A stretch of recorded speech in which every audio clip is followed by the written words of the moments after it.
In today's video, I'm going to teach you how to show volume on TradingView. Volume is one of the most important basics in charting because it shows how much activity is happening behind each candle or bar. Seeing it at a glance can help you confirm breakouts, gauge momentum, or spot quiet periods in the market. Start by opening your TradingView chart. Any symbol and any time frame will work, so pick the market you want to analyze and make sure your chart is visible on the screen. If you prefer a clean layout, that's fine. Volume displays in its own panel and won't clutter your price chart. Next, look toward the top of the platform for the Indicators button. It's the one labeled Indicators and marked with a small FX icon. Give that a click to open the indicator library. A search box will appear, which makes finding what you need fast. In the search field, type the word volume.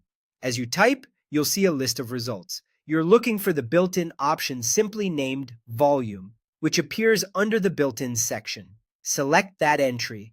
The moment you do, TradingView adds the volume indicator to your chart automatically. You'll now see a new panel, usually docked along the bottom of the screen, filled with vertical bars. Each bar represents the trading volume for the corresponding candle or bar on your price chart.